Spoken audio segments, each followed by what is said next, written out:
Boa tarde a todas e a todos. Estamos aqui mais uma vez, agora para a aula número 9 dessa disciplina Propriedade Magnética de Materiais, que é uma disciplina optativa do Programa de Pós-Graduação em Física da Universidade Federal de Pernambuco. O tema de hoje é filmes e multicamadas magnéticas, da aula de hoje e da aula da próxima quarta-feira. E nós vamos, então, tratar de onda de spin em filmes, propriedades e fenômenos em filmes multicamadas, e vamos, então, tratar camadas acopladas. Vamos seguir, basicamente, o capítulo 4 do livro-texto, porém, eu vou fazer uma introdução aos filmes, porque o capítulo 4 ele já começa com o desenho de um filme. E ele, então, apresenta a derivação da relação de dispersão, das propriedades de ondas magnetostáticas em filmes ferromagnéticos. Então, vamos fazer uma introdução, para quem não trabalhou com filmes ainda, não está familiarizado, antes de entrar no tópico propriamente. As propriedades magnéticas das amostras dependem de sua dimensionalidade. E, segundo essa dimensionalidade, elas são consideradas volumosas ou massivas, bulk, em inglês, ou seja, tridimensionais. Filmes finos, que vai ser o tópico da aula de hoje. Multicamadas magnéticas, que será o tópico da próxima aula.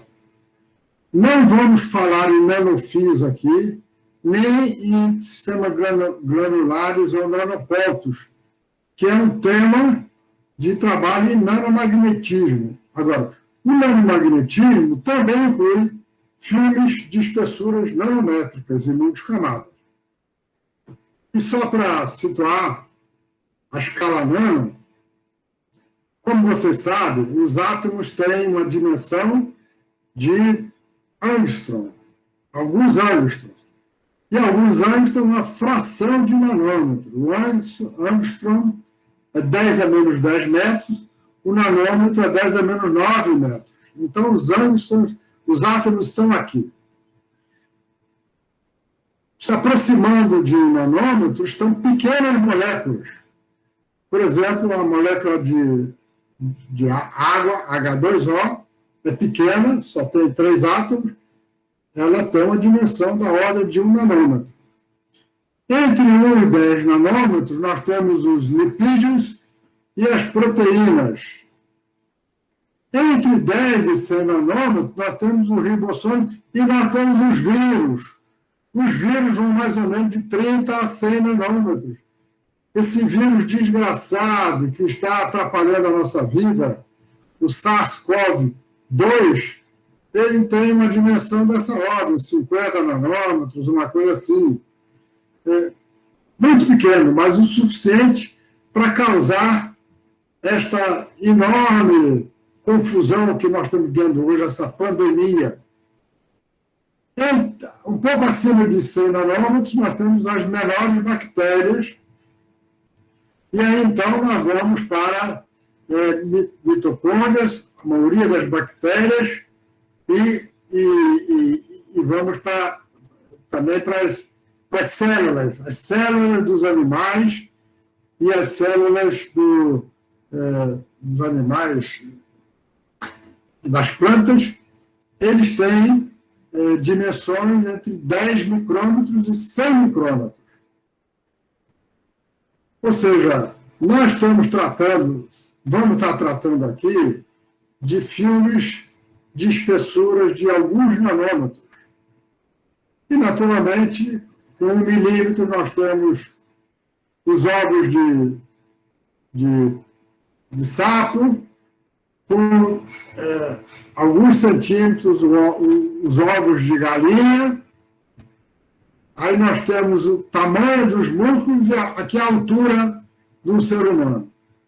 Então, nós vamos estar interessados em filmes com espessuras de 1 a 100 nanômetros, mas, porém, os filmes de Yale que nós vamos tratar aqui com grande detalhe, eles têm espessura maior, eles não são nanométricos, eles têm espessura de alguns micrômetros.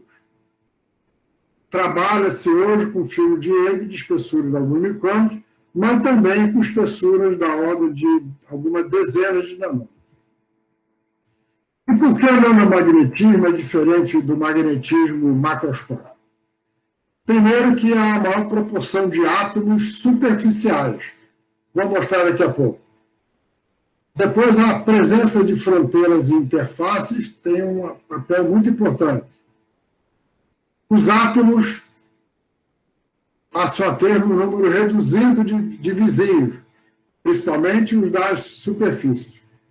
Em dimensões comparáveis a certos comprimentos característicos, por exemplo, o comprimento de difusão de spin na platina é comparável com a espessura do filme de platina que se usa em spintrônica. E se nós temos partículas magnéticas com dimensões, partículas na forma de esferinhas, de elipsóides, com dimensões de dezenas de nanômetros, eles têm o magnetismo dele é instável, devido à excitação térmica. É um problema.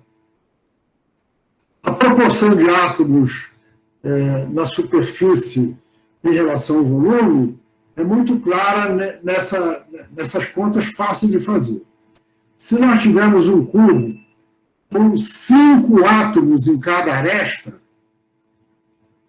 nós vamos ter nas 8 superfícies, 6, nas 6 superfícies do cubo, 98 átomos. E o número total de átomos no cubo é 125. Então, a proporção de átomos na superfície em relação ao total é muito grande, 78%.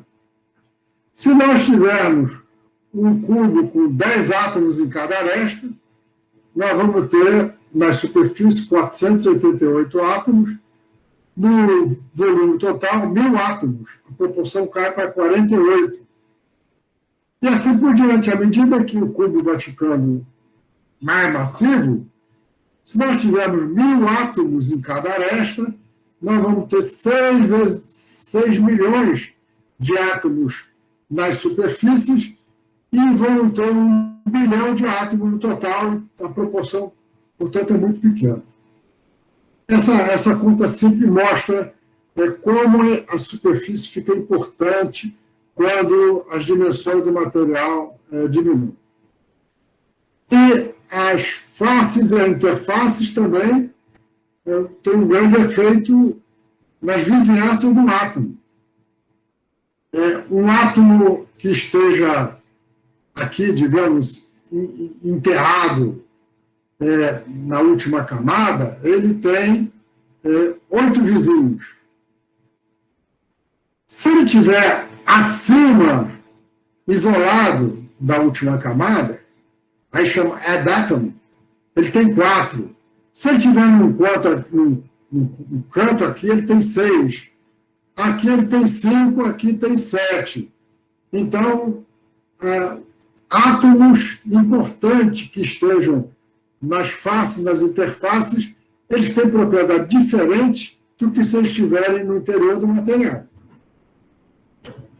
E algumas notas históricas sobre filmes. A notícia que nós temos dos primeiros filmes fabricados por um humano são de Faraday, que, usando a eletrólise, ele depositou filmes em uma placa, no eletrodo de eletrólise, e ele conseguiu tirar filmes e trabalhar com filmes. Isso foi na metade do século XIX. No final do século XIX, já se estudavam propriedades inusitadas de filmes depositados na parede de tubo de descarga elétrica. Os tubos de descarga elétrica passaram a atrair a atenção dos físicos no final do século XIX. Foi com ele que Thomson descobriu o elétron. Os tubos de raios catódicos foram usados para muitas descobertas importantes. E, em 1927, Davidson e Gaiman descobriram a difração de elétrons em filmes finos. E nas décadas de 30 e 40, filmes começaram a ser usados para a fabricação de espelhos de alta refletividade e camadas anti-reflexão. Na década de 40, época da guerra, houve um grande desenvolvimento nas técnicas de deposição a vácuo e na microscopia eletrônica, que começou naquela época.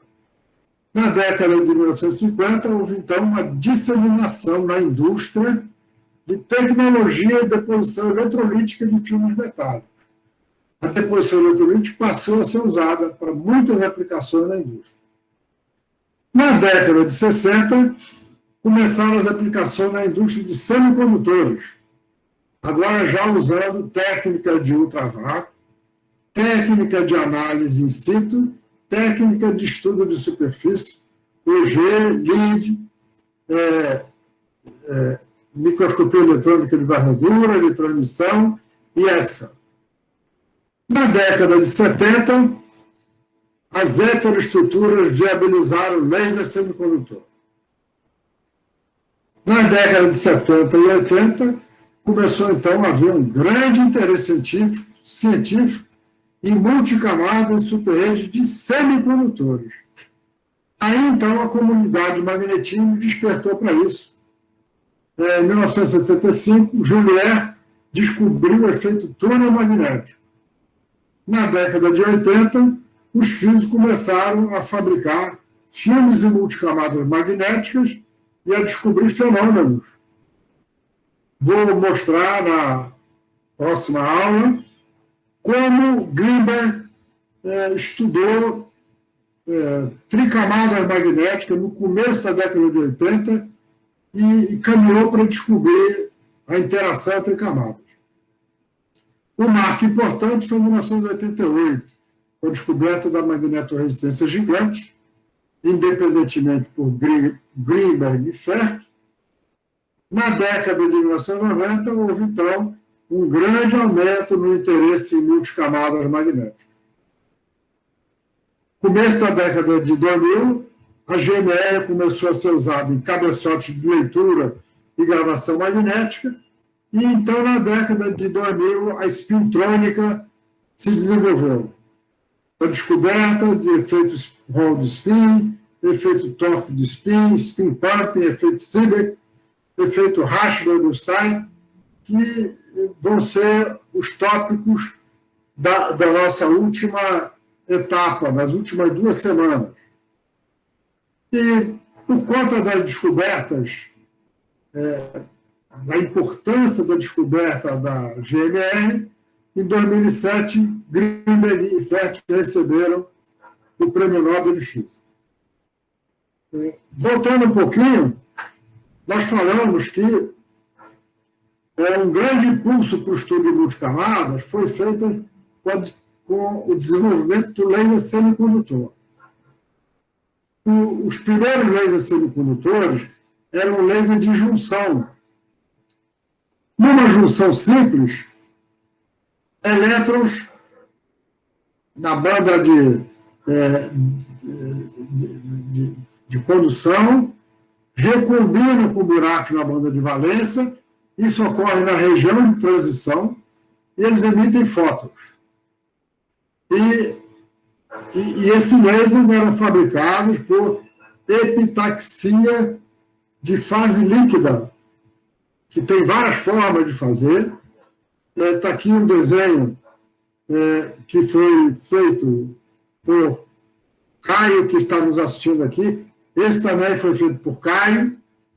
Vou até mandar uma mensagem para Caio depois sobre esse desenhozinho aqui, que eu prestei atenção nele aqui agora.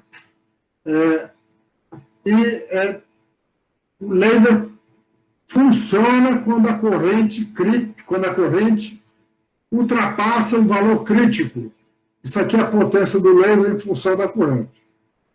E acontece o seguinte, até 1970, o laser de diodo só operava em baixas temperaturas. Inicialmente só em temperatura de ar líquido, depois temperatura de nitrogênio, porque as perdas eram tais que era preciso uma corrente grande para compensar as perdas. Até que o laser de heteroestrutura foi proposto teoricamente, ele é formado por laser de arsenide de galho, ele tem aqui um filme de arsenide de galho, tipo N, aqui um tipo P, e aqui um filme de arseneto de galho e alumínio. Então, um sistema desse tipo, como galho e alumínio, o arseneto de galho e alumínio, tem uma banda de energia maior do que o arseneto de galho, ele provoca essa mudança aqui. Então, elétrons que vinham do lado N, eles, na verdade, ficam aprisionados num certo poço de potencial aqui. E esse aprisionamento numa região faz com que eles recombinem com buracos numa região maior do que um diodo simples. Isso aumentou muito a eficiência dos lasers de semicondutores, que passaram a ser feitos com várias camadas. Durante um certo tempo, os lasers eram feitos por epitaxia de fase líquida. Mas logo, houve necessidade de melhorar os filmes, eles passaram a ser feitos por NBE, molécula biepitaxi, sobre o qual eu vou falar depois. E essa descoberta impulsionou muito a pesquisa com multicamadas e superredes de semicondutores. E chegou então no magnetismo.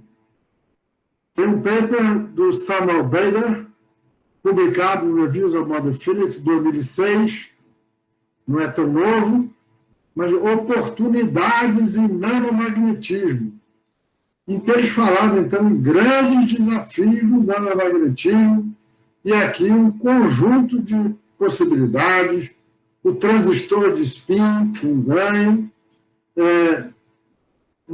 semicondutores magnéticos, lógica com materiais magnéticos, biosensores e assim por diante.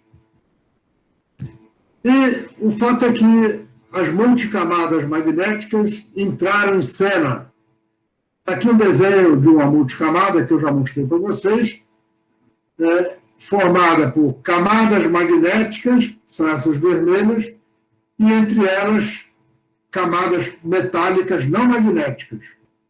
Por exemplo, feita de cobre, cromo, prata, rutênio, óxido de alumínio, ou então, óxido de alumínio é isolante, na verdade. Ela pode ser, a gente pode ter camada isolante para ter efeito túnel. Essas camadas são sempre crescidas em cima de um substrato. Esse substrato deve ser, se a gente quer uma camada ordenada, cristalina ou quase cristalina, o substrato deve ser um cristal, o melhor possível. Usa-se ou não uma certa camada de adaptação, dependendo do material que se vai fazer. Não vou poder entrar em detalhe aqui, até que, então, começa-se a depositar as camadas de interesse. Nós, aqui no departamento, trabalhamos muito com tricamadas. Não trabalhamos com mais camadas, porque os fenômenos vão ficando cada vez mais complexos e, de certa maneira, menos interessantes. E como se prepara filmes e multicamadas? Então, as técnicas de preparação são agrupadas em dois grandes grupos: técnicas químicas e técnicas físicas. Uma técnica química a partir do vapor. Então, a técnica de deposição de vapor químico, CVD. No nosso departamento tem instalações para usar CVD que não tem sido muito utilizado. E outra é líquida. Vou falar sobre a líquida. A líquida é epitaxia de fase líquida. Como eu mencionei rapidamente, ela foi muito usada para fazer lasers semicondutores. O que quer dizer isso? Epitaxia significa botar uma camadinha em cima da outra, a partir da fase líquida. Vou mostrar depois. Técnicas físicas. A mais simples, que é uma das mais antigas, é evaporação a vácuo. Se nós temos um material, por exemplo, metálico, e nós aquecemos o material no vácuo, numa câmara a vácuo, e ele atinge a temperatura de fusão, em vez de ele virar um líquido, ele vira um vapor direto. E esse vapor é usado para produzir filmes. Essa é a técnica simples para fazer espelhos de camada frontal e que se fazendo no laboratório. É a técnica mais simples que tem. Uma técnica sofisticada também de aquecimento térmico é a molécula beam epitaxy, que eu vou mencionar. Uma outra de vaporização por plasma, vou mencionar, é a técnica de sputtering, e tem também vaporização por laser. Em vez dos átomos serem arrancados por um plasma ou por aquecimento, eles são arrancados por pulsos de laser. Essas técnicas daqui são muito usadas. Os papers de hoje são feitos com filmes produzidos por essas técnicas e essas daqui, principalmente. Sobre a epitaxia de fase líquida, que tem uma montagem no nosso laboratório, tem um estudante do professor Antônio trabalhando com ele, que é o Caio, que eu acho que está aqui conosco. Ela é basicamente o seguinte: nós temos um cadinho, nesse cadinho coloca-se o material que se quer preparar. Ele é colocado aqui de uma forma, a partir de pós, né? A gente compra o pó feito do material, com grande pureza. Aí uma bobina de RF vai fazer aquecimento de radiofrequência, ele derrete. Aqui tem uma haste, na ponta dessa haste, coloque-se o substrato, no qual nós queremos crescer uma camadinha depois da outra. E para o filme ficar com uma certa uniformidade, esse eixo, o cilindro, ele fica girando lentamente, de tal maneira que gradualmente vão crescendo camadas atômicas. Veja, essa substância aqui está derretida em alta temperatura. Então, aqui tem átomos. Então, os átomos grudam no substrato pela força atômica mesmo, a interação de átomo com ar. E, gradualmente, vão crescendo algumas camadas. Aqui eu estou ilustrando o substrato usado para aquecer ele. Ele é GGG, gadolino gallium gallium, e tem uma espessura típica de 0,5 milímetros. E o filme de Evo vai ter muitas camadas atômicas, muitas. E, tipicamente, ele pode ser feito com espessura de 100 nanômetros a 100 micrômetros. A vantagem dessa técnica é que os filmes têm uma cristalinidade muito boa. A técnica de epitaxia,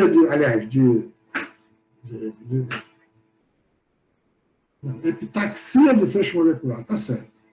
Faltou, esse L está sobrando aqui. Também é por epitaxia. Epitaxia quer dizer é uma camadinha depois da outra.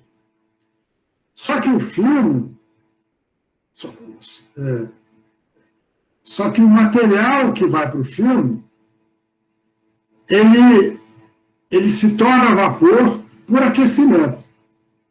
Então, aqui nós temos vários materiais usados para fazer uma heteroestrutura de semicondutores. Esse símbolo aqui representam obturadores. Uma coisinha que abre e fecha, shutter. Então, o material é aquecido aqui dentro, ele forma um vapor, a câmara toda está em vácuo, mas ele não sai porque a saída está fechada. Então, prepara-se o filme, abrindo seletivamente os obturadores e deixando, então, passar, durante um certo tempo, átomos de estanho, de alumínio, de galho, de arsênio, de berílio, assim por diante. Isso aqui é um feixe molecular. Daí o nome é epitaxia de feixe molecular. E a câmara tem que ser evacuada com altíssimo vácuo. A necessidade de ter alto vácuo é que fez com que, só com o desenvolvimento de bombas de vácuo de grande capacidade de evacuação, desenvolvida nos anos 50, 60 principalmente, é que deram a possibilidade de fazer essas técnicas mais sofisticadas. A vaporização catódica, o sputtering, já mencionei isso aqui antes, é uma técnica incrível como ela funciona bem, pela confusão que existe aqui. Quem arranca os átomos do material e que vão ser levados para o substrato são íons de um plasma ionizado dentro dessa campana. A campana é evacuada, aí bota-se aqui o gás, argônio, aplica-se uma alta tensão, o argônio entra em descarga elétrica, aplica-se uma diferença de potencial, né, entre o alvo e o substrato, e os íons do argônio batem no alvo e arrancam os átomos. E os átomos vão, então, depositando em cima do substrato. E é uma técnica que funciona muito bem. As primeiras camadas são desorganizadas, mas depois ela vai se organizando. Em muitas situações você tem que aquecer o sistema para os átomos terem uma certa mobilidade para atingir a posição de equilíbrio. E está aqui uma foto do sistema de sputtering lá do nosso laboratório. E nós temos especialistas aqui na plateia, Elias e Eduardo, não sei se tem outros. E como é que se caracteriza? Então, depende do que se quer caracterizar. Por exemplo, para fazer uma medida de espessura, faz-se a deposição numa certa região e bota-se, por exemplo, uma máscara de tal maneira que aqui foi depositado e aqui não foi. Aí, com o microscópio de força atômica, ele mede, por efeito de tunelamento, ele mede a distância da pontinha para o material. Então, você faz uma varredura no espaço e está aqui, então, a queda que representa essa distância aqui. Então, essa é a espessura da camada que foi crescida. Uma vez feita uma calibração, tem outras formas de fazer a calibração. Uma vez feita a calibração, você sabe que determinados materiais, numa mesma câmara, vão ser depositados numa certa espessura por unidade de tempo. E você passa, então, a usar o tempo para sua calibração. Mas, de vez em quando, tem que recalibrar, porque o alvo muda. Então, de vez em quando, precisa fazer uma recalibração. E no caso magnético, quando nós temos um filme muito fino, é muito difícil fazer uma medida da magnetização por técnicas convencionais. Então, tem uma técnica ótica que usa o efeito Kerr magneto-óptico, que Caio, que está aqui conosco, Daniel, que talvez esteja aqui, não vi, não sei se Elias também, nós temos no laboratório uma montagem como essa, o laser é apontado na amostra, aqui tem um modulador, aqui tem um detetor que detecta o sinal refletido pela amostra. E o sinal refletido tem uma polarização diferente do sinal incidente.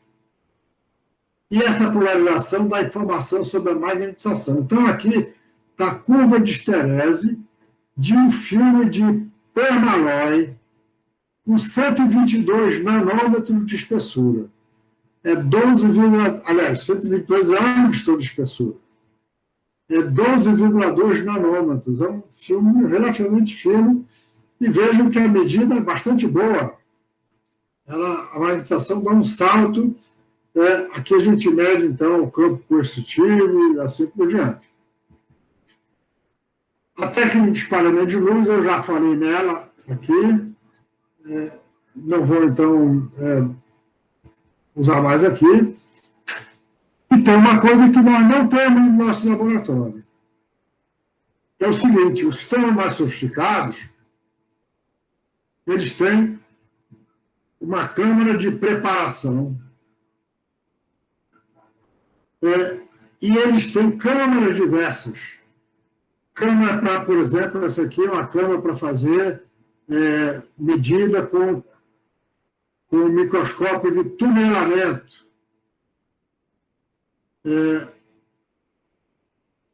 Essa é a câmara de deposição. Está aqui o substrato.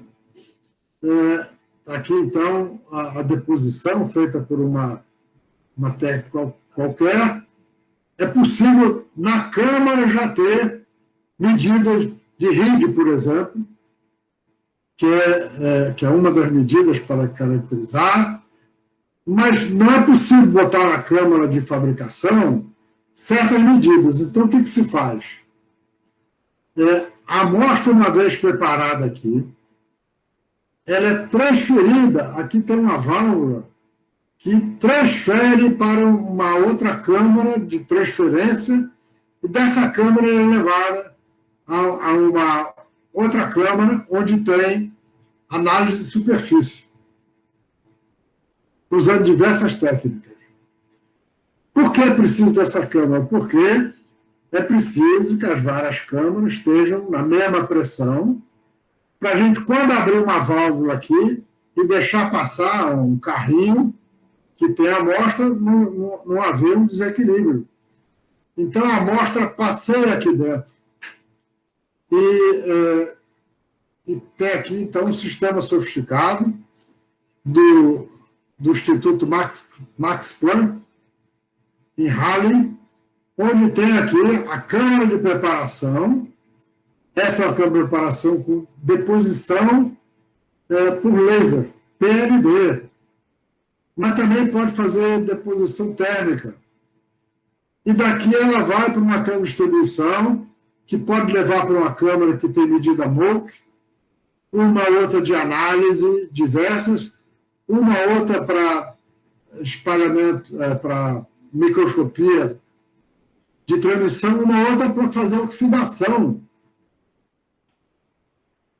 Então, em vez da câmara da amostra ser toda preparada aqui, o Porque se a gente quiser oxidar, nós vamos perturbar, digamos,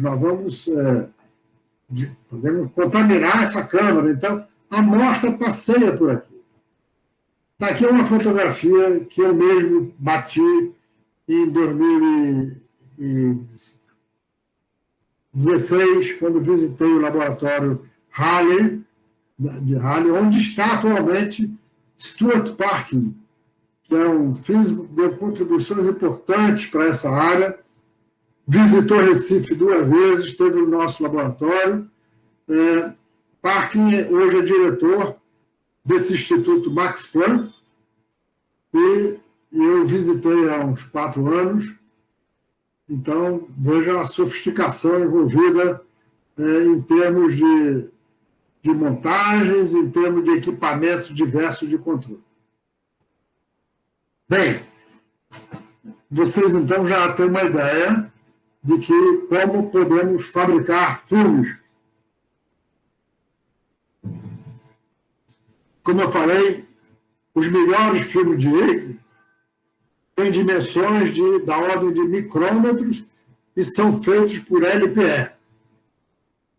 O que nós queremos nessa aula de hoje é entender com detalhe as ondas de spin que propagam ou que formam onda estacionária no filme de Higgs. Nós vimos anteriormente que se o vetor de onda tiver na faixa de 1 a 10, vezes 10 a 5 centímetros menos 1, a relação de dispersão das ondas de spin são essas duas, aqui para a onda propagando na direção do campo, aqui uma onda perpendicular à direção do campo. Se nós fizermos um zoom nessa região para poder chegar próximo de zero, nós vamos ver, então, um ramo para θ 90 graus e um ramo para θ igual a zero. É isso que nós vamos deduzir na aula de hoje. Nós vamos calcular isso aqui. Mas vocês também já sabem, esse cálculo foi feito em 1961 por Damon e Eschbach. Faz tempo, né? Mas vocês vão entender isso com detalhe. E se nós diminuirmos ainda mais, formos para essa região aqui, nós temos, então, o cruzamento da curva de Magnum com a curva de Fóton. É o poláriton magnético ou o Magnum Fóton híbrido, que nós tratamos semana passada. Nessa semana, nós vamos trabalhar nessa escala daqui. Na verdade, a gente não chega aí muito adiante, não. Porque se nós continuarmos crescendo, essa curva aqui está... Essa escala aqui não está boa, não. Eu devia parar aqui em 2. Não, desculpa. Aqui eu estou em 10 a 3 centímetros menos 1. Está certo. Então, eu estou numa escala que vai de 0 a 5, de 10 a 3 centímetros menos 1. Só quando eu chego em 2 vezes 10 a 5, é que elas vão curvar para cima devido à interação do exchange. As duas curvas vão fazer isso.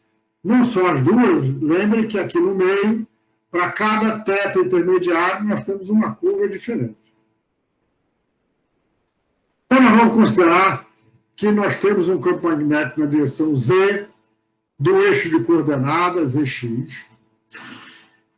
Nós vamos considerar que o campo magnético tem uma componente estática e tem uma componente de radiofrequência, frequência de microondas. Vamos considerar a onda harmônica. E a magnetização, vamos escrever como tendo uma componente estática na direção Z e na direção XY uma componente AC. O campo dipolar vai acompanhar a magnetização e vai ter, então, componente X e Y elevado a ômega T. De tal maneira que o campo magnético total é o campo estático, mais um campo dipolar, criado por magnetização, mais um campo externo que esteja excitando a onda de spin. E a ferramenta para resolver esse problema são três equações. As equações de Maxwell, rotacional de H é derivado D em relação ao tempo, divergência de H mais 4m é zero, e a equação de Landau-Lifshitz. Nós vamos, agora em diante, voltar a tratar a aproximação magnetostática, considerar que nós estamos com um K da ordem de 10 elevado a 3, e para cada ordem de 10 elevado a 3, o campo elétrico é aproximadamente nulo. Então, não tem campo elétrico, não tem vetor de deslocamento, rotacional de H é zero. Rotacional de H é zero significa aproximação magnetostática, porque é o que vale para a magnetostática. Então, as duas equações que vão nos interessar são a do rotacional de H igual a zero e a divergência de H mais 4πm é zero. E a relação entre M e H vai dar a variação de M. Se a gente quiser a relaxação, ela pode ser introduzida depois fenomenologicamente. Vamos considerar, então, que nós temos um campo de micro-ondas aplicado perpendicularmente ao campo estático, a magnetização está pressionando, o campo magnético aplicado é um campo aplicado no plano XY. Com a equação de Landau-Lifshitz, nós temos, então, que dmx dt menos gama m0 myh mais gama m0 mzh. Quase todos vocês que estão fazendo a disciplina do PrEP trataram essa equação com a representação, né, de Bloch-Blomberg, colocando a relaxação na forma de Bloch-Blomberg, e quase todo mundo acertou. Foi bom. Tivemos alguns 10 no trabalho de hoje, no segundo trabalho. Hoje eu devo ouvir para todo mundo o segundo trabalho.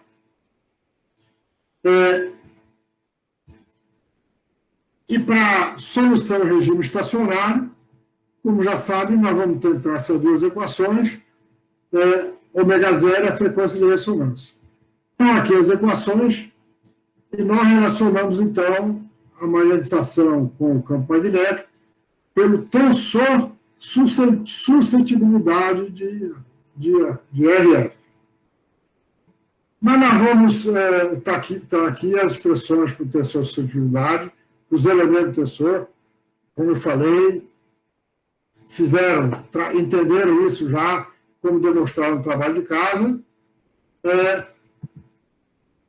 Nós vamos, nesse capítulo, nós vamos usar somente o sistema CGS, em que 4πm é produto escalado, tensor suscetibilidade pelo campo magnético.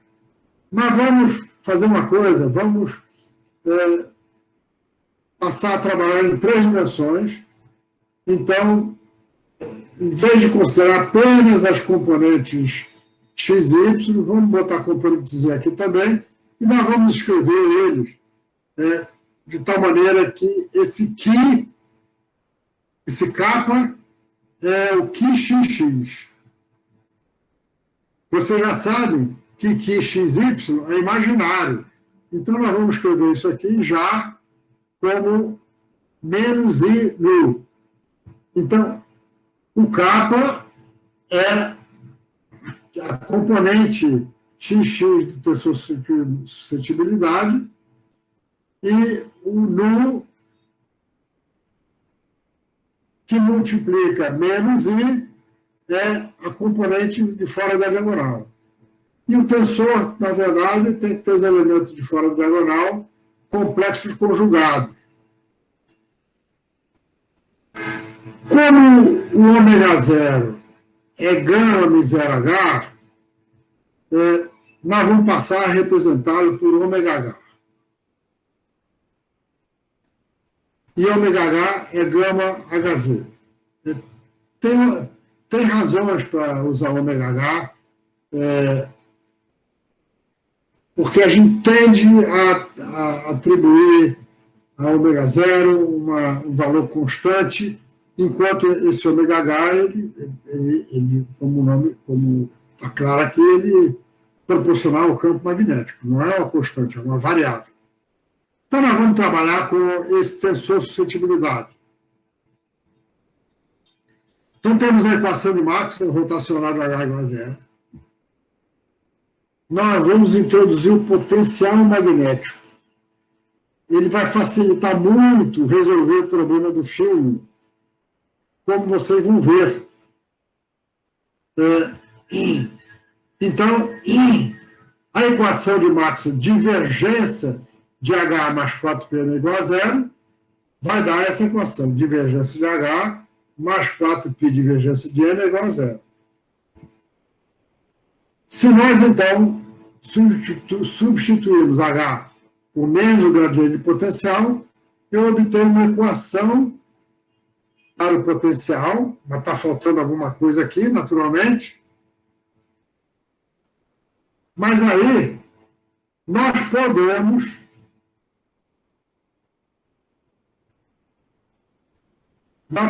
exprimir a magnetização em função do campo magnético, pelo slide anterior.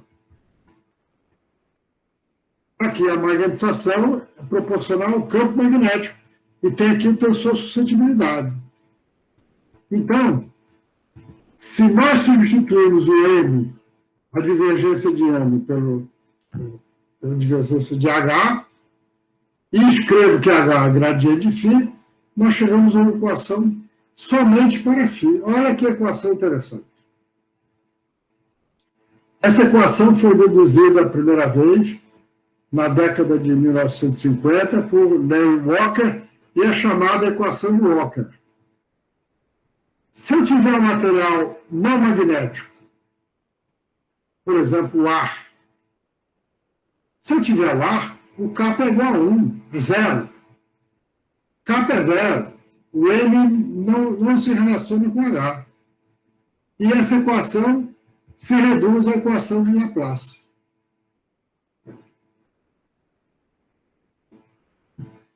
Então, trabalhar com potencial, como vocês vão ver daqui a pouco, o potencial é um escalar. É muito mais fácil trabalhar com potencial do que trabalhar com o vetor N e o vetor H, que tem 3 componentes cada um. O potencial é um escalar. Então, nós vamos querer resolver a equação potencial para o filme. E aqui nós estamos olhando o filme cortado, uma seção reta. Na parte superior do filme, aqui, fora do filme, acima do filme, nós temos ar. Então, o potencial φ1 da região 1 satisfaz a equação de Laplace. Na região 3, o potencial φ3 satisfaz a equação de Laplace. E na região 2, o potencial satisfaz a equação de Walker. E a grande vantagem dessa equação é que essa equação tem as derivadas parciais em relação a x, y, z separadas. Se elas são separadas, essa equação pode ser resolvida por separação de variáveis. Certo? O potencial em qualquer região vai ser escrito como o produto de uma função que só depende de x, por outra que só depende de y, por outra que só depende de z. O lambda daqui vai ser 1, 2 ou 3. Mas nós vamos considerar apenas ondas propagando no filme. Propagando, se eu considerar onda propagante, também posso considerar onda estacionária, porque uma onda estacionária é a superposição de duas ondas propagantes em sentido oposto. Mas o importante é o seguinte: na coordenada x e z, eu vou considerar que a solução é elevada a IKX é elevada a IKZZ. Isso aqui nós já sabemos que é a solução dessas equações. Então, o x, a função de x, a função de z, eu já particularizo para considerar essa daqui. Então, eu posso dizer que o potencial na região 1 vai ser essa daqui, e a solução dessas equações são exponenciais, tá certo? Na região 1, eu vou ter, então, uma exponencial que cai com a distância e outra que cresce com a distância. A que cresce com a distância vai ter um coeficiente nulo, porque ela tem que diminuir, ela tem que tender a zero quando a gente vai para o infinito. Então, eu já sei que a solução é desse tipo. Ela é L, a função de y, aqui em cima, é elevada a menos KY, K é de externo. É de externo. Y. Mesma coisa com o φ3, só que o φ3 embaixo, ele varia, o Y varia desde menos t sobre 2 até menos infinito. Então, a solução que vai ser finita é com sinal positivo aqui. E na região intermédia, dentro do filme, o potencial φ2 vai ser, então, uma soma de um seno e cosseno, cuja natureza vai depender da solução que nós tivemos aqui. Mas veja, então, que aqui dentro, a dependência em x e z tem que ser as mesmas do lado de fora, para satisfazer a condição de que o potencial é contínuo na superfície. Se o potencial é contínuo na superfície, se eu tenho uma onda propagando com um certo kx acima do filme, do lado de baixo do filme, ela tem que também acontecer dentro do filme. Então, dentro do filme, a solução x e z tem que ser do mesmo tipo. O que nós vamos ter que determinar, então, é esse KYI. Por isso é que eu chamei KY externo e KY interno. Esse I aqui é de interno. O nosso problema vai ser, então, determinar 4 Ks diferentes, Kx, Kz. Kx e Kz vão ser arbitrários. Mas nós vamos ter que determinar KYI e KYE. E vamos ter que determinar as constantes, A, B, C e D. Como fazer isso? Usando as condições de contorno. Precisamos determinar as 4 constantes. Então, nós vamos precisar de 4 equações. Uma condição de contorno é que o campo magnético tangencial tem que ser contínuo nas duas superfícies do filme. Campo magnético contínuo, como vocês sabem do eletrodinâmico, significa potencial contínuo. Então, em Y igual a T sobre 2, φ1 tem que ser igual a φ2. Então, nessa equação, eu escrevo Y igual a T sobre 2, nessa eu escrevo Y igual a T sobre 2 igual às duas. Pronto, já tenho uma equação para obter a condição, os parâmetros. Na superfície de baixo, eu faço a mesma coisa. Só que na superfície de baixo, agora vai aparecer o D do potencial φ3.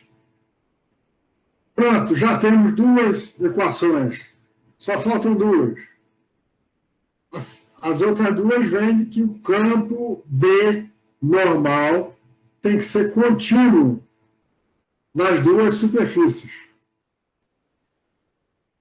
O campo B complicou um pouco, porque o campo B é H mais 4πm. H é menos dφ dy.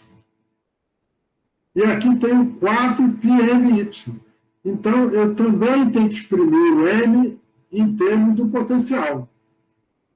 Ou seja, usando aquela relação que eu já usei anteriormente, aqui o 4πmy é menos I no... Esse é o HX. Dψ dx é o HX. Menos kappa dψ dy. HX é HY.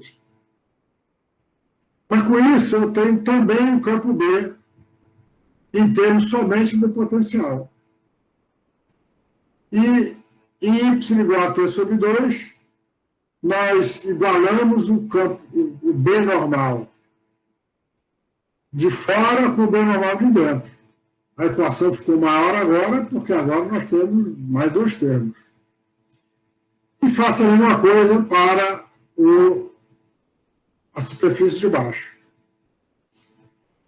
Então, nós temos 4 equações com as 4 incógnitas, que são as 4 coeficientes, e, naturalmente, as relações entre os vetores de onda vão aparecer naturalmente.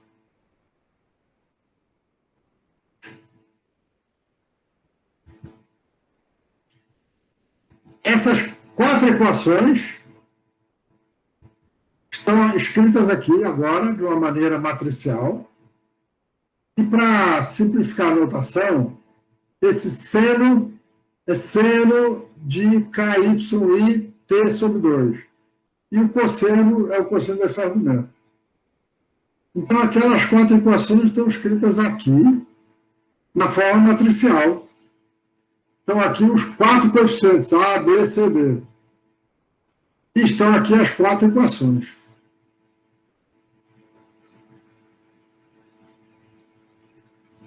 As equações que vêm da componente normal do campo magnético contínuo vão ter mais termos agora, como está mostrado aqui.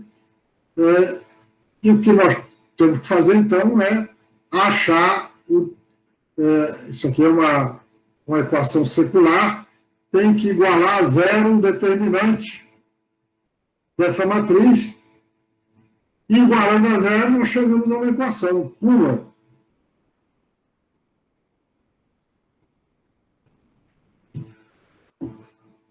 Não é complicado deduzir essa equação, mas eu não botei para trabalho de casa para vocês, não, porque dá um certo trabalho. Então, ao fazer isso, os coeficientes desapareceram. Os coeficientes só foram usados para eu saber que eu precisava de 4 equações. Isso aqui agora me dá uma relação entre os Ks e a frequência. E onde é que está a frequência aqui? Vou falar daqui a pouco. Mas antes disso, nós precisamos simplificar um pouco. Sabe por quê? Aqui apareceu KY externo, aqui apareceu KY interno, aqui novamente KY externo, aqui apareceu o KX, e nós temos o KZ. E nós precisamos de uma relação entre eles. A relação vem das equações de Laplace e de Walker. Vamos pegar a equação de Laplace, colocar a solução, que eu botei como solução, porque eu já sabia que era, mas eu não botei na equação de Laplace. Se nós substituirmos esse psi nessa equação, olha o que vai dar. A derivada do potencial em relação a x duas vezes vai dar kx ao quadrado. A derivada duas vezes em relação a y vai dar KYE quadrado por sinal negativo. E a derivada duas vezes em relação a z desse termo vai dar kz ao quadrado. Então, aqui nós temos uma relação entre kx, kz e o ky externo. Precisa de uma relação para o ky interno. Então, nós vamos à equação de Walker, colocamos a solução, eu já sabia que era a solução, o potencial do interior do filme, dessa forma, fazemos a derivada e agora nós temos 1 mais kappa, kx ao quadrado, mais ky interno ao quadrado, multiplicando 1 mais kappa, mais kz. Pronto, com isso nós podemos relacionar o KYI e o KYE com kx e kz, e com isso diminuir o número de parâmetros que nós temos aí. Com essa equação, eu posso obter uma expressão para o KYI quadrado. Certo? Eu passo o kz para o outro lado, passo o kx, que multiplicou o mais kappa para o outro lado, divido por o mais kappa, eu tenho então que KY ao quadrado é menos K ao quadrado, mais kappa, kx ao quadrado, dividido por 1 mais kappa.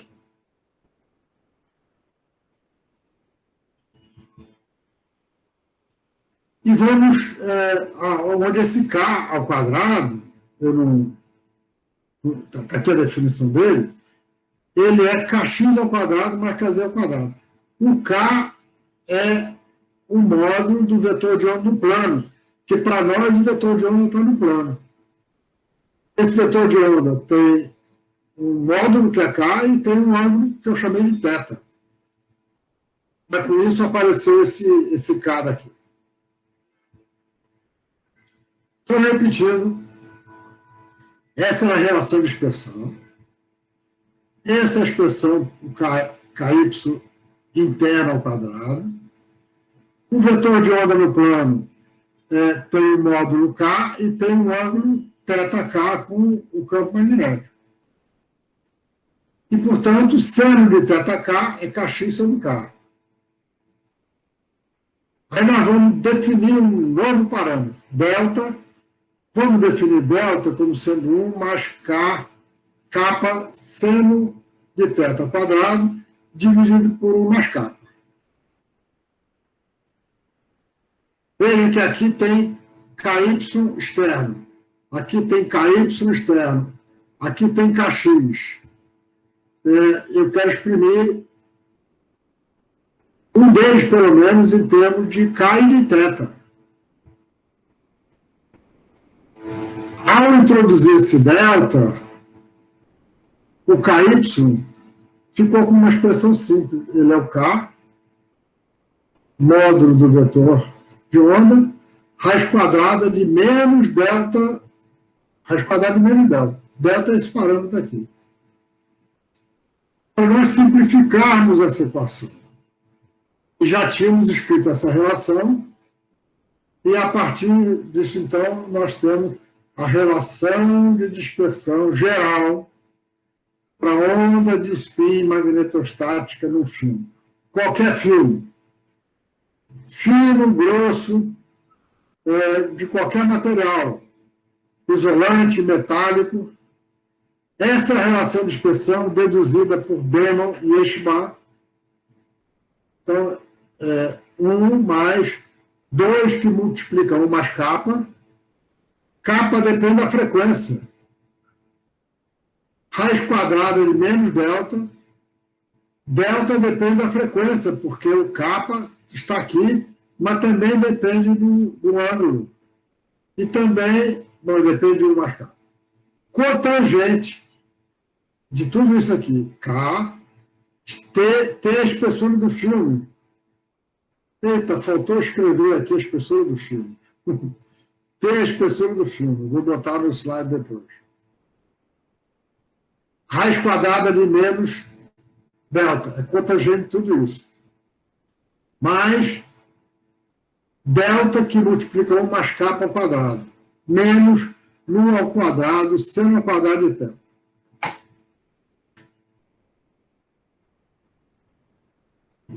Essa passagem aqui é relativamente simples, mas também não estou botando como trabalho de casa, não. Mas vai ser importante vocês entenderem. Para entender, nós vamos ter um problema de casa usando ela. Repetindo, aqui a equação, só faltou escrever aqui, T é a espessura do filme. Ele estava naquele slide anterior, que dizia que o filme ia de menos T2 a mais T, menos T sobre 2 a mais T sobre 2. Então, a espessura é T. Mas eu vou repetir aqui. Vejam que o ômega aparece aqui no K. O K depende de ômega. O delta depende de ômega e de kappa. Aqui está o K. Esse aqui depende de ômega e de kappa. Esse depende de ômega e kappa. Aqui de ômega. Aqui de ômega, aqui do vetor de onda. Do ângulo vetor de onda. Então, essa é uma equação que relaciona ômega com K. E, portanto, dá uma relação de dispersão.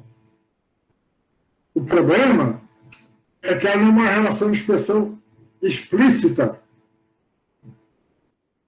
E, de uma maneira geral, ela é resolvida numericamente. Nós vamos mostrar daqui a pouco. Ou seja, a relação de dispersão, que é ômega em função de K, ela depende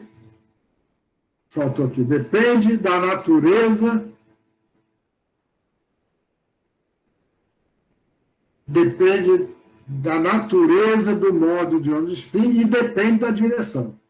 Essa natureza eu vou mostrar por quê. E está aqui uma figura que está no livro e que é do trabalho de Daniel Shiba. Está aqui a relação de dispersão. Como o vetor de onda está no plano XY, ele pode ter componente X e componente Y. É Z, quero dizer. XZ. Então, a relação de dispersão tem que ser uma relação de dispersão em 3 dimensões. Aqui está a frequência, aqui está X e aqui está Y. Vamos, por exemplo, considerar que eu tenho a onda propagando apenas na direção Z. A direção Z é a direção do campo magnético. Ou seja, só isso aqui. Então, eu tenho que olhar somente esse plano. Certo? Tenho que olhar somente esse plano. E aí eu vejo as várias curvas que eu vou dizer melhor o que é. Se a onda estiver propagando perpendicularmente ao campo magnético, só tem componente KX. Aí a relação de dispersão ficou muito simples. Só tem uma curva, que é essa daqui. Nós vamos mostrar que isso aqui é o modo de superfície e esses aqui são modos de volume. Os modos de volume podem ter vários modos diferentes. Isso aqui é a natureza do modo. A natureza pode ter modo de superfície ou modo de volume.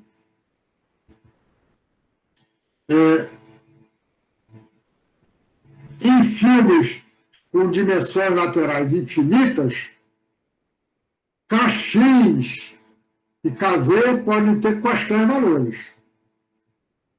Então, quaisquer valores. Agora, se eu tiver um filme finito, eles só vão ter alguns valores por causa das condições de contorno. O resultado, o efeito disso, nós vamos ver daqui a pouco.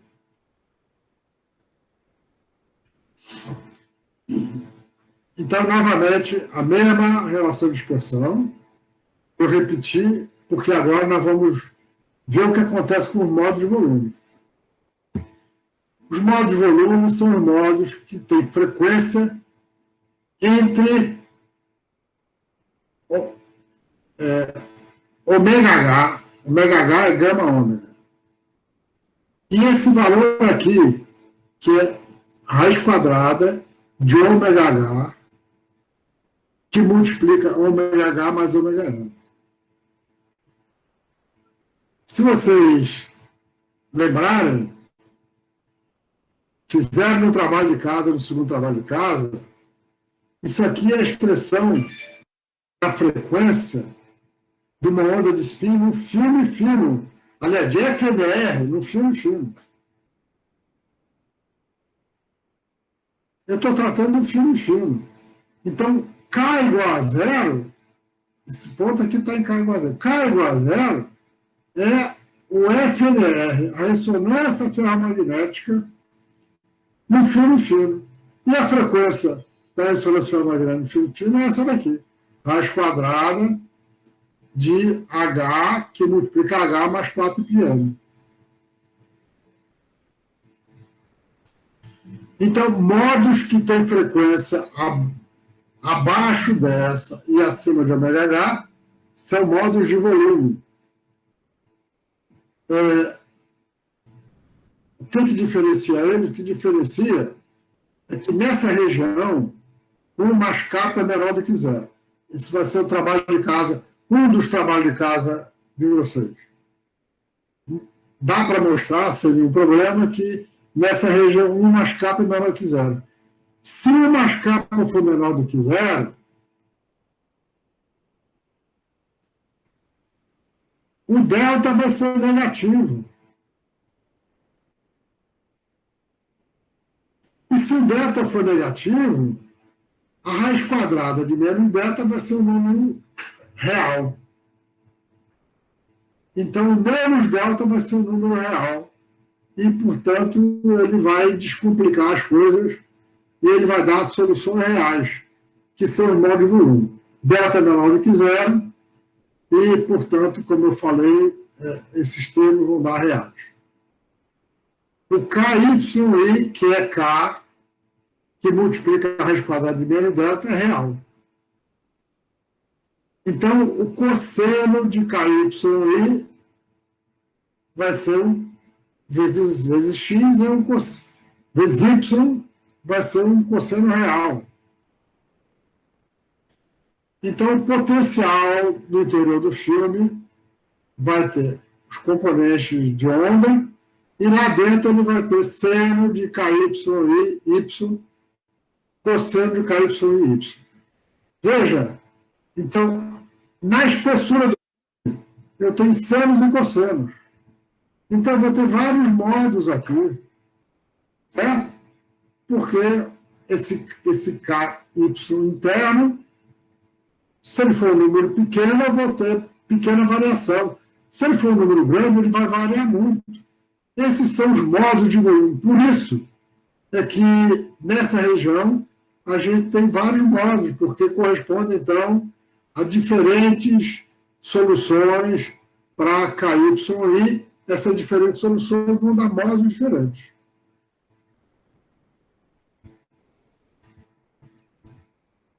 Repetindo, agora já botando a figura. Não, antes de botar a figura, vamos considerar o caso simples de θk igual a zero, ou seja, onda propagando na direção do campo magnético. O delta é dado por 1 mais kappa, porque θ igual a zero. Delta é 1 mais kappa. E 1 mais kappa é negativo. Então, essa equação simplificou, porque θk igual a zero. Aí a gente introduz outro parâmetro, para simplificar mais ainda. Vamos introduzir o parâmetro alfa igual a menos 1 sobre 1 mais kappa, que é exatamente o delta. Aí a equação fica dessa forma. 2 cosseno, cotangente de alfa kz t, espessura, é igual a alfa, menos 1 sobre alfa. Essa é a relação de expressão para modo de volume. E agora ela pode ser resolvida não pode ser resolvido analiticamente, mas é fácil de resolver numericamente. Então, para L igual a 1, que corresponderia ao menor KY interno, eu tenho essa relação de expressão. É uma curva que cai assim. Para L igual a 2, vai ser essa. Para L igual a 3, vai ser essa. São diferentes modos correspondentes a variações dentro da espessura do fio. É possível mostrar, eu não lembro se esse é um trabalho de casa ou não, acho que sim, que para esse modo aqui e para espessuras pequenas, eu chego a uma expressão simples para a relação de expressão. Ômega K ao quadrado é ômega H, que multiplica ômega H mais ômega N, 1 menos E elevado a menos Kz sobre T, dividido por Kz sobre T. Se nós fizermos Kz, T, tendendo para zero, ou seja, K tendendo para zero, o filme, a espessura não pode ir para zero, senão ele não tem, né? Eu faço K tendendo para zero. Se eu fizer K tendendo para zero, eu faço a expansão binomial aqui, isso vai dar KZT, o KZT cancela com isso, e essa equação vai dar simplesmente ômega H mais ômega N. É a expressão da frequência de FMR no filme simples.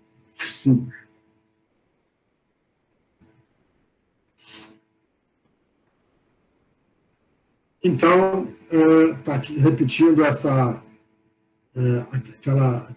figura anterior, está ali a expressão do potencial, e, como eu falei, os diferentes modos correspondem a diferentes variações dentro do filme. Para um filme bem fino, olha, para um K, para K igual a zero, o potencial é uma linha reta. Então, o campo magnético, que é a derivada do potencial, vai ser constante. Para um K intermediário, ele vai ter uma variação, aqui ele vai ter mais variações. Esses são, então, os vários modos. O modo L igual a 2, o modo L igual a 3. Essa figura é a figura do Taylor Shibá, e que tem um livro que ilustra o que são os modos dentro do filme. Você não precisa se preocupar com isso, nós só vamos trabalhar com o modo 1. Sabe por quê? Quando a gente excita uma onda de spin no filme, esses modos aqui não são excitados. Então, o modo que interessa é o modo L igual a 1, que é esse modo aqui. E que tem uma relação de expressão aproximadamente igual àquela que eu mostrei.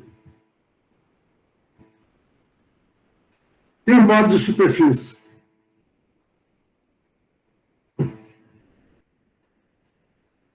Botei a relação de expressão aqui novamente. Está aqui o potencial dentro do filme.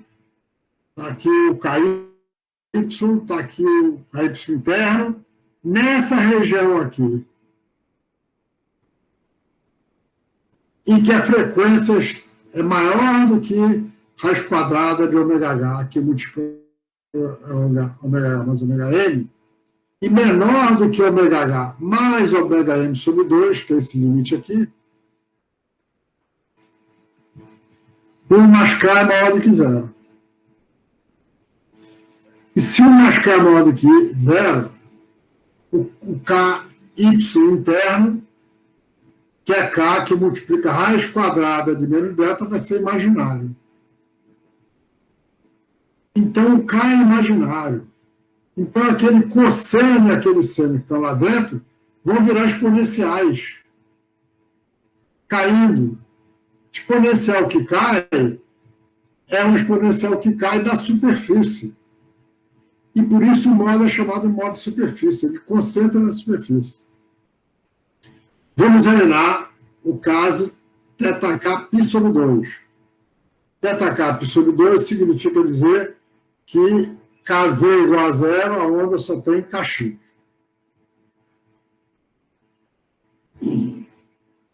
Nesse caso, KYI é IKX, que vem da equação de Locker.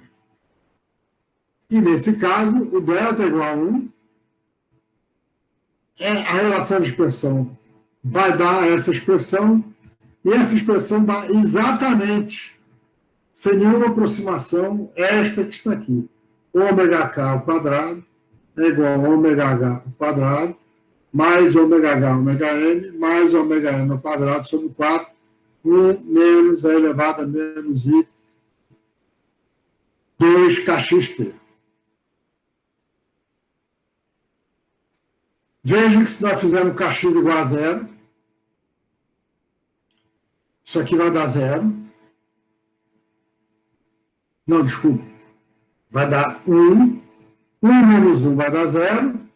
E a relação de expressão, novamente, ela se reduz à relação de expressão, à frequência do módulo de FMR aqui. Então, tanto o módulo de superfície começa no FMR como o módulo de volume. Só que enquanto a frequência do módulo de superfície sobe, à medida que o K aumenta, a frequência do módulo de volume diminui. Eu estou aqui mostrando apenas dois casos limites, né? De K perpendicular a H0 e K paralelo a H0.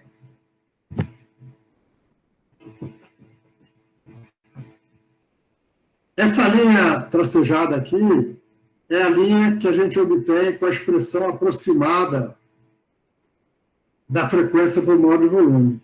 E a linha cheia é obtida numericamente. Só dá para obter essa linha numericamente.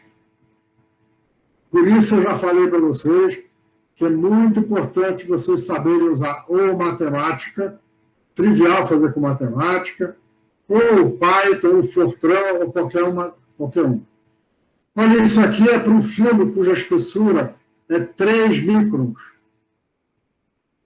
Vamos ver como é que seria para um filme mais grosso. 28 microns. A gente tem no laboratório filme de hélio com espessura 28 microns. Agora, nessa escala daqui,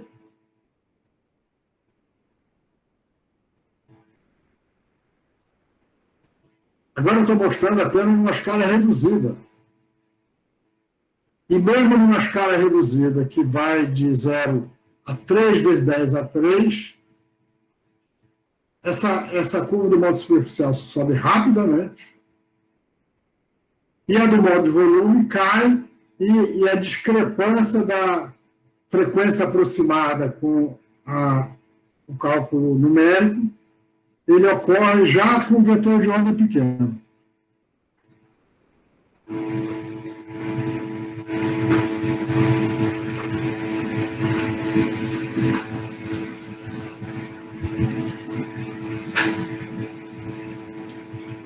Eu vou repetir uma parte disso na próxima aula, mas eu queria chegar num pontozinho aqui. Terminando mais 5 minutos. Uma das formas de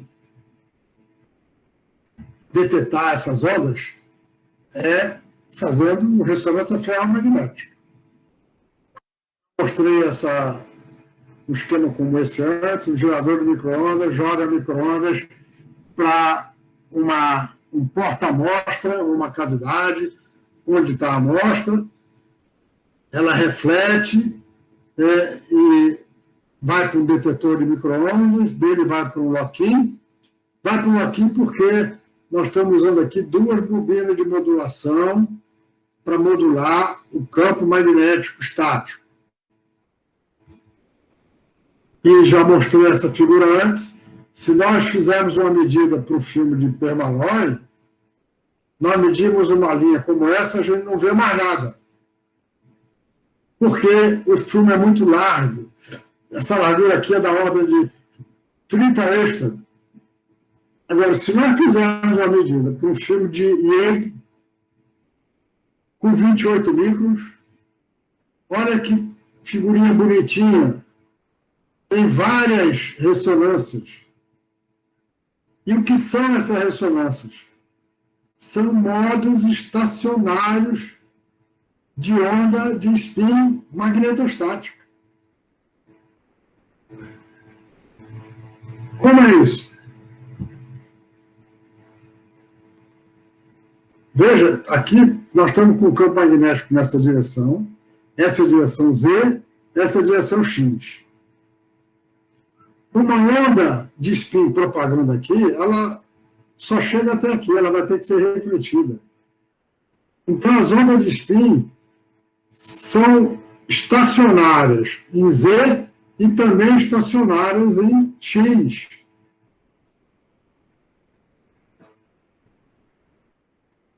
Então, os modos têm um certo número de variação em Z e um certo número de variação em X. Essa variação não tem nada a ver com a variação através de Y. Como eu falei, aquela variação através de Y, ela saiu do resultado matemático, mas só interessa lá o primeiro modo. E de onde é que vem como é que aparece essa ressonância?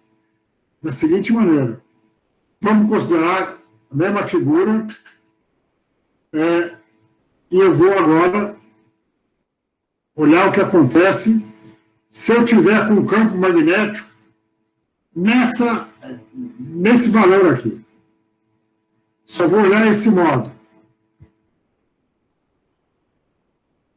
Então, a relação de dispersão que frequência em função do vetor de onda tem que considerar que eu posso ter a onda propaganda ao longo de X, Kx, ou ao longo de Z. Então, a relação de dispersão para a onda propaganda ao longo de X vai ser de uma onda de superfície, que é essa daqui. E para uma onda propaganda na direção Z, vai ser uma onda de volume. E qual é a onda que eu estou detectando? Se eu estou com um campo de 2,83, estou com uma frequência, a frequência fixa. Como eu falei, experimento do FMS faz com frequência fixa. A frequência é fixa. Então, o modo que nós estamos detectando aqui, esse modo, ele é um modo que tem uma variação X e tem uma variação Z. Ele é uma onda estacionária em Z e uma onda estacionária em X. E por isso, a gente diz que ele é um modo 1-1. Nós chamamos de modo uniforme, mas ele não é exatamente uniforme. Vou mostrar já já uma figurinha que vai deixar isso claro. E assim por diante. Todos os modos que tem aqui em volta, a gente pode, fazendo o cálculo numérico, dizer exatamente qual é o modo que nós temos. Esse modo aqui, por exemplo, é um modo que tem uma variação X e 3 em Z. Esse tem uma em X e 5 em Z.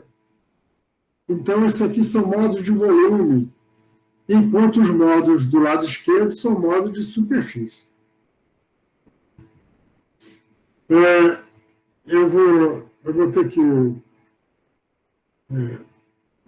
que simplificar aqui, mas como é que nós podemos ver que eu posso ver o modo? Eu tenho que escrever a expressão para o potencial dentro do filme, que é essa expressão daqui.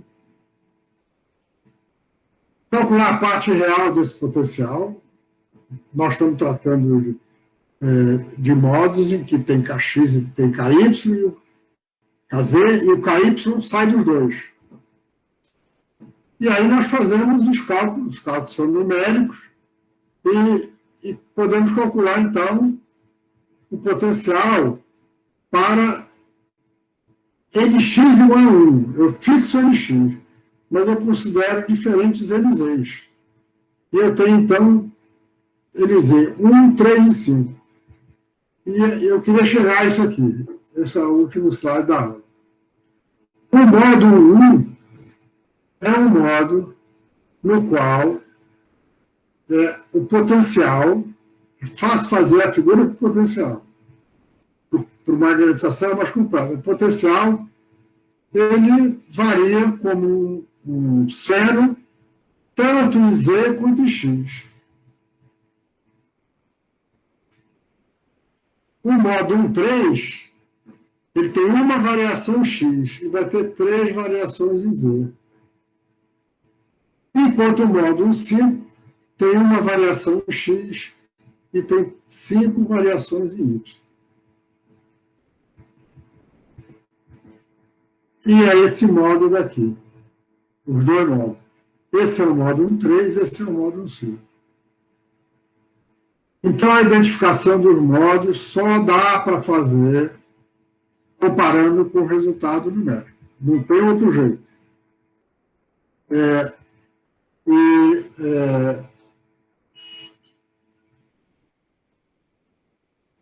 E aí vocês perguntam, e se eu agora tiver o campo magnético aplicado numa direção, no plano mais arbitrária? Aí vira uma grande confusão. Sabe por quê? Porque o KZ agora vai estar inclinado aqui. Então, nós não vamos ter uma onda estacionária bonita na direção Z, nem na direção X.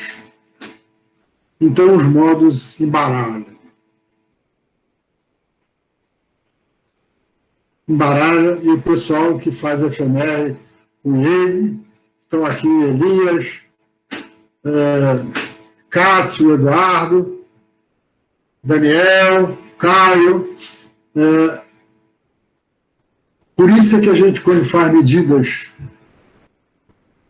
procura fazer medidas com campo magnético aplicado numa direção paralela a um corte do filme, porque com isso a gente fica com um retângulo bem orientado. Se eu tiver um retângulo numa direção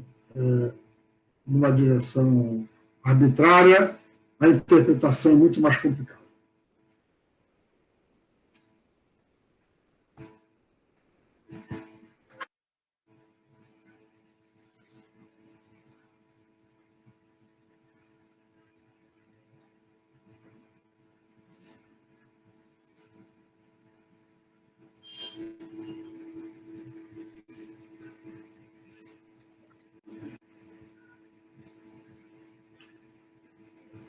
Perdemos uns 40% da audiência desde o começo. Não estou surpreendido, é natural. O pessoal que trabalha com FNR, com filmes e tal, tem que saber isso que eu apresentei hoje, embora as contas tenham ficado meio... o importante é vocês entenderem conceitualmente. Conceitualmente, o que nós fizemos foi escrever a equação diferencial potencial, aplicar as condições de contorno, aí como tem 4 equações, as soluções ficam complicadas.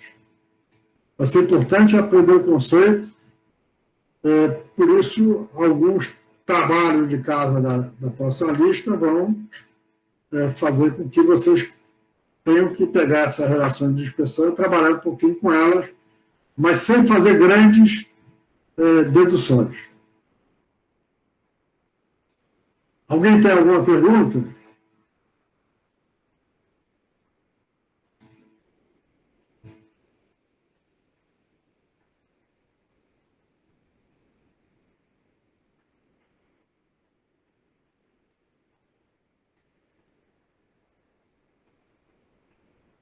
Caio, pode interromper a gravação, por favor.